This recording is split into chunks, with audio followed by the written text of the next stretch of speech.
gabi po. Narito kami ngayon sa aking sushi bar. Kapiling ko po ang Rated K, si Miss Iris. Hello po. Ayan. Good evening. We're from the Philippines. Rated K, ABS-CBN. Alright.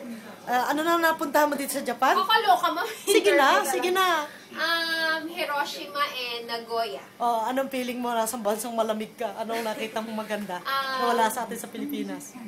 Super lamig, pero disiplinado yung mga tao. Malinis, no?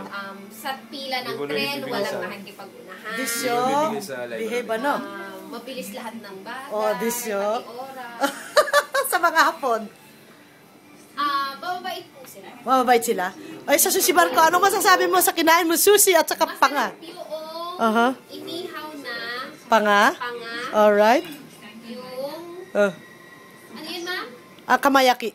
Kamayaki. Tuna fish. Grilled tuna fish. Grilled tuna fish. Alright. And yung, natikman ko rin siya, sashimi. Sashimi oishi. Sushi. Say sushi! O, bati ka sa mga Facebook friends na tagapanood ng Rated K sa buong mundo. Saan yan ma'am? Pilipinas? Worldwide, global, no borders for Facebook friends. To all the Facebook friends of Miss Marie. Okay. Ano ba yung hello ma'am? Konnichiwa. Yes! Great! Okay. Konnichiwa, FB friend. Alright. Thank you. Good luck and more power. Enjoy your stay in Japan. Say sayonara. Sayonara. Oh, yan. Nako. Nagko-concentrate talaga itong aking the greatest cameraman ng, ng ABS-CBN Rated K. Ako saan chinecheck po nila kung may sound yung aking pagiging madaldal. Ayan, si kabayang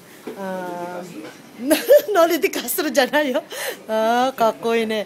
Ayan, kung paano naglilinis, nagsiserve. At ang aking real story dito sa Tokyo na ako po mismo talaga ang nagsiservisyo sa aking mga guests. Alright? At chinecheck po kung merong sounds. Kaya lang, super bida, mabidang masyado ako, madaldal masyado. Kailangan cut! Baka magalit sa akin si Miss Corina Sanchez. Ayan. Ito lang po yung konting patikim na interview ng Rated K para po sa inyong kabayang mayang ni Hedit sa Tokyo. Kung saan po kinukunan nila. Go. At, Kuyang, ikaw anong nakita mo dito sa Tokyo na wala sa Pilipinas? Marami ko lang hapon dito. Oh. Kita nyo si Kuya 2 days pa lang pumuti na po. Di paano pa kung nag-stay siya na 1 buwan dito? Baka mas maputi pa sa Labanos. Pagbalik ng Pilipinas naman, habang papalabit na ng Pilipinas, bumabalik na yung itim ko. Ganun ba yun? Nasa Narita ka pala, umiitim ka na. Ibig sabihin, malamig lang talaga. Ganun. Talagang tinamaan po siguro ng ulan ng yelo, ng snow. Ayan. Yan po ang kanyang konting patikim na shooting sa aking sushi bar today. Ikaw naman kabayan, anong masasabi mo sa aking na-meet mong staff ko, mister ko, anong masasabi mo? Sushi bar. Sushi. With matching wasabi, ano? Ayan, chinecheck po nila yung kanilang shooting kanina at yan ang patikim. Kumbaga, niwe-welcome, naka-apron pa, ano? Hindi na ako nagkikimono ngayon kasi... Hindi, at least moving. Kay kalinaw, ano? Kalinaw ng pagkakakuha mo, no? No? Parang tanghali mong kinunan ba? Very nice, ha? Yan. Nagsasara na. Sabi ko, yan ang closing time namin. Kapag nilagay ko na rin, yan ang start.